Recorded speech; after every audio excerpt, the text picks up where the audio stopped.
ಹಿಂದಿ ಏರಿಕೆ ವಿರೋಧಿ ಕರ್ನಾಟಕದ ವತಿಯಿಂದ ಕನ್ನಡ ಪರ ಜನಪರ ಸಂಘಟನೆಗಳ ಮುಖಂಡರುಗಳು ಕಾರ್ಯಕರ್ತರುಗಳು ಇವತ್ತು ಮಾನ್ಯ ಶಿಕ್ಷಣ ಸಚಿವರ ನಿವಾಸಕ್ಕೆ ಬಂದು ಸುಮಾರು 1.5 ಗಂಟೆಗಳ ಕಾಲ ಸಮಾಲೋಚನೆಯನ್ನ ಮಾಡಿದ್ದೀವಿ.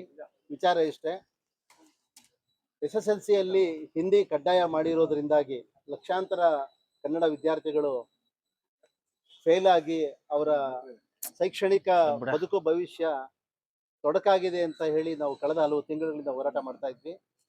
ಇದ್ರ ಬಗ್ಗೆ ಇವತ್ತು ಚರ್ಚೆ ಮಾಡೋದಕ್ಕೆ ಅಂತ ಹೇಳಿ ಸಚಿವರ ಜೊತೆಯಲ್ಲಿ ನಾವು ಅವ್ರ ನಿವಾಸದಲ್ಲಿ ಬಹಳ ಕಾಲ ಕನ್ನಡ ಚಳವಳಿಯ ಮುಖಂಡರು ಕಾರ್ಯಕರ್ತರು ಚರ್ಚೆ ಮಾಡಲಾಗಿ ತಾವು ಈ ಬಗ್ಗೆ ಚರ್ಚೆ ಮಾಡುವುದಾಗಿ ಒಂದು ಗ್ರೂಪ್ ಫೋಟೋ ಈ ಬಗ್ಗೆ ಸರ್ಕಾರದ ಜೊತೆ ಚರ್ಚೆ ಮಾಡುವುದಾಗಿ ಭರವಸೆಯನ್ನ ಕೊಟ್ಟಿದ್ದಾರೆ.